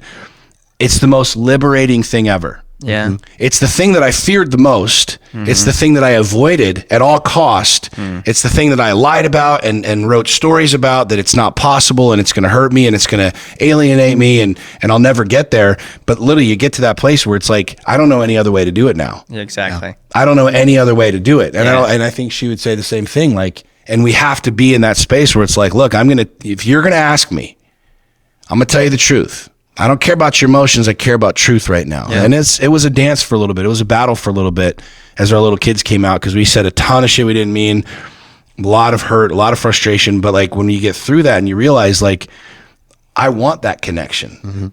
And she wants that connection. She wants to know that when she asks me a question, I'm going to tell her the truth regardless of how it lands, regardless of how she takes it, because now we can work with that. Yeah. But if I'm playing small, if I'm acting like a fucking pussy, Yeah. if I'm like acting like a little boy, what do you want? Nothing. But really, I want my dick sucked. Yeah. We got a problem. And she'll right. know there's a problem. Remember, they're smart. The Yeah. fucking ridiculous And antenna. then the resentment.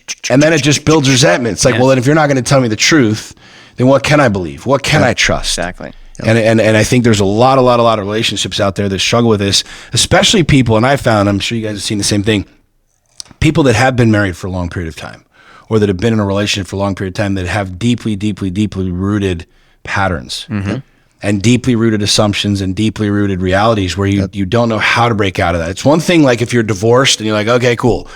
Case closed, next book. Let's write a new book. I don't have to worry about that person ever again. If you're in a relationship and you want it to work, it's one of the most difficult things you'll do. Yeah. It is literally one of the most difficult things you'll do, is to rewrite the stories, rewrite the narrative. And it takes a lot of fucking work. It takes a lot of self-confidence. It takes an extreme amount of ownership, an extreme amount of ownership. But it also takes two people that really, truly want to win. Yeah. And that's the one thing I love about my wife, is I know that deep down, regardless of all of her bullshit, regardless of all of the baggage and all of the things and all of the whatever, she really wants to fucking win. And I know that. And like, it pushes me into places that I don't want to go sometimes, but I know that like, regardless of the war that we encounter, like that we both want to win. We both want to grow. Yeah. And we both know that on the other side of this insanity, there will be a lesson for both of us. There'll be a lesson for us together, and we'll move forward with that. And to me, that's what drives me insanely mad, but at the same time, like, really fires me up and motivates me to level up, to just kick those doors open. Where before it was like, I don't keep them closed. Or now I'm like, let's just open them all up. Like, let's just fucking kick these doors open and Let's deal with truth, man. see what's behind it. You know what I mean? Well, the piece I'm gonna wrap on this idea of is that you said what I was already thinking I got a in my standing head. ovation. Yeah, you got it. Standing ovation. Oh, you guys are on fire. You have you two in a relationship for 2-3 years. If you two in a relationship for 7, 8, 9 years. 10 years. Almost 11. Or be 11 years. I have a relationship for 21 years. Yeah. 2 more kids in the mix. And I say that because if you were to strip down, whether it's 3 or 4 years, whether it's 10, 11 years with a breakup in between and then a back together game, regardless of what it is, whether new kids, new babies or not, because the challenge is guys go listen and go, oh, solution is get a fucking divorce and go find a Saxony. Yep. That's the answer. I need to go find me a Saxony. Or the answer is, oh, okay, I need to get divorced and go find me a Jess. Or I need to get divorced because all 3 of us are divorced. Go get divorced and go find a Danielle. At that point, like Danielle and I have been together for 21 years. At some point, the same emotional fight that you chose and the Saxony chose and that you and Jesse chose, and that you guys really chose in a deep way just under 2 years ago, year and a half ago, where you were like going through your own shit trying to figure out what the fuck you were committed to before married game. Yeah. Right? Trying to commit to your purpose, trying to commit to your calling. The energy of this, you can't avoid. So even if your mind wants to think, oh, well, I just fucking divorce the woman I'm with. I'm going to go find me a new woman. Guess what? You don't get to avoid this game. Yep. So it doesn't really matter whether you choose to do it in the first 3 years, you choose to do it in the 8 years, or you choose to do it in the 20 years.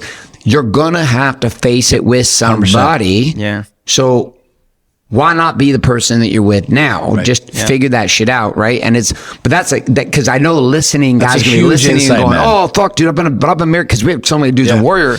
They're like, yeah, and they'll listen to the single dudes and they're like, fuck, dude. I mean, if I was on Bumble, I'd get fucked all the time. Now Keith and I, and you all know, they wouldn't get fucked all the time, but then their brain, they think they would, and this you can't avoid. So if you just settle into this reality, what you just heard in this episode, like with Sean, what he went through with Saxony, like, you cannot avoid that game. Whether you are just freshly together and you are all up in the love bucket, or whether you've been together for 15, 20 years and you got all this fucking scar tissue. Either way, you're going to go in the next relationship with all the same scar tissue, which is the fucking crazy part. That's why Danielle got a point where it's like, Danielle's like, well, my life would definitely be simpler if I was with somebody besides you, because you're fucking crazy.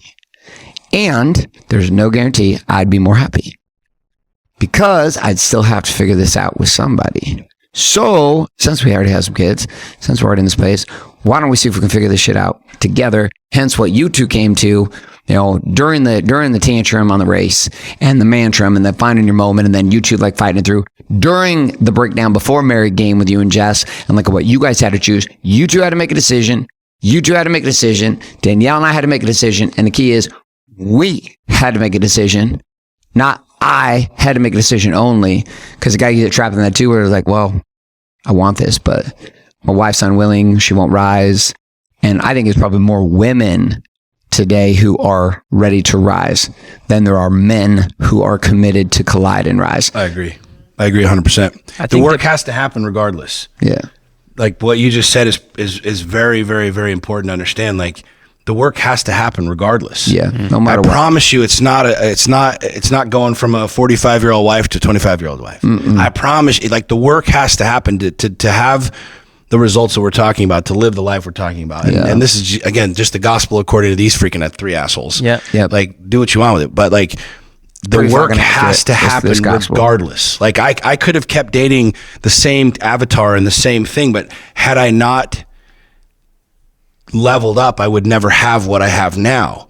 And I think that's what guys need to understand is you probably can get fucked on Bumble. You can just go you go down to your local watering hole, you have a couple freaking drinks, you fuck anybody. Like, it's not hard to get laid. It's not hard to have sex. It's not hard to find somebody to just keep you freaking occupied for a night. That's not hard. Like, that's not hard at all. That's probably one of the easiest games to play. The real hard game is like what we always talk about. Who do I have to become? I mean, you and I had that experience years and years ago. I've shared that literally hundreds of times over the last 8 years. Like, who do I have to become? It's not about the house. Like, the house is easy. The money is easy. The financial structure of buying a $25 million house is easy. The question is, who lives in that house? Like, what does the guy eat? What does the guy drink? How does he sleep? Like, who do I have to become to have the type of relationship that I want? And I believe that it's hindsight's 2020. People are like, well, if you could go back, and what would you do with your marriage different? I am where I am today, and I don't look backwards. But I will say to the men listening who are there, who are 18, 20, 25 years deep going, yo, we haven't fucked in 6 months. This is bullshit, whatever. I truly believe, having coached literally hundreds and hundreds and hundreds of people, having been through it myself, I truly believe that it's easier to rewrite the stories where you are currently right now than starting over. I truly, truly, truly believe that. And I say that with a lot of empathy, because there's a lot of frustration and there's a lot of pain that people are probably living in right now. Tons. And I get that. I fucking get that. Trust me, I get it. I was in that same spot. And as I look back, I realized that it took me, 12 years after my divorce to know what I know now. And the reality is like, that work can be done at any point in time, but you're literally listening to three dudes that have been through the game, that have understood it, that have burned the world to the ground, that have tried to freaking find a different person, then level up and have somebody kicking open doors. Like, it's far easier for you to build the man that you want to be right now, or the woman that you want to be right here, right now, than burning everything to the ground, thinking somehow magically it's going to be found in a different pussy, it's going to be found in a different house, or found in a different state, or found in a different car, or something like that. Wrong. I truly believe 100% that if you make that declaration now and you say, this is who I want to be, this is what I want. If you inspired by this, inspired by what we're building, whatever, I want that. Build it now. Like, become that man now, because you go through divorce, you go through kids, you go through this, you're adding levels to that game that you don't even understand right now. Yeah, and I promise you, you're going to pour 50,000 more gallons onto the fire that's already going, It's unnecessary. Yep. Yeah, I mean, I know, speaking firsthand, what it's like to have a guy tell your kids to call him dad. You don't want that shit. Trust me, you don't want that shit. You don't want to get divorced and have another man, like, have your kids call another man dad kind of deal. I promise you. I promise you that. So take it for what it's worth. Take it from, us. Like, the work's got to happen at some point in No time. matter what. You might as well just fucking plant your flag now. Burn the shit that needs to be burned. Like, become the man. And there might be some kicking and some screaming, but I truly believe what you said too, that all of the men are like, my wife won't do it, she won't do this, da, da, da, da. I promise you, you show the fuck up and she will be there. Absolutely. She will roll with you. Yeah. I promise you. Like, I promise you. And there's exceptions to everything, right? But I bet 99% of the dudes right now, you get your life in order, you get your finances in order, you get your fucking fat ass in order, you take care of business, you become the different man. I promise you. I promise you. Like, just your action by doing that, without even trying to coach her, tell her, move her, get Just her. shut the fuck up Just and do fucking it. don't even pay attention. Don't talk about it. Just fucking Do it. set that new course for yourself. Yeah. I promise you, that action alone rewrites 90% of the fucking bullshit. Yep. I gotta tell you guys the principle you just described in one sentence, and it's simply this. And it's rewriting a story, and it's this: your marriage is a problem to solve, not a prison to escape from. Amen. Well done, my friend. Amen. I like that. Hey, when Jess and I go through this, I go, we lack the skills to get through this right now. There's some skill we're lacking right now, and it's probably you're not communicating very well, and I am. Nope. Dude, But it's a problem to solve, not a prison to escape from, because that's where I went. I was like, fuck, I got the wrong one, dude. I'd call my best friend all the time. I'm like, fuck, dude, why didn't I pick one of those other 200 women? Why her? You know what I mean? And he goes, well, you're probably not. And I'm like, I don't want to fucking hear it, Aaron. I picked the wrong one. No, I didn't. She's the most right fucking one ever. Problem to solve, not a prison to escape from. I agree with that 1,000%. I think that's where we wrap. Hey, listen, a couple of things. Listen, he said you got to get the work done. You got to become this guy now. We have 5 dials to show you how to become a provocateur, which is a man who provokes his woman to want him, to lust after him, to desire him. So go to marriedgame.com for that. But before you do there, I got this. It's the Lions Not Sheep black box right there. You get special stuff. I just think it's cool when we have friends that come in. We got shit we can help promote. So go to, where do they go to get this? Is it just lionsnotsheep.com and they sign up for the black box? Lionsnotsheep.com, lionsnotsheepblackbox.com. Lionsnotsheepblackbox.com. I signed up for it because Sean's my friend and he's got cool shit and I like it and I think you should sign up for it too. And don't forget WarriorCon 4 coming up October 26th through 29th. Go to warriorconvention.com. So that's it. Hey, remember, keep crushing it. That shit's contagious.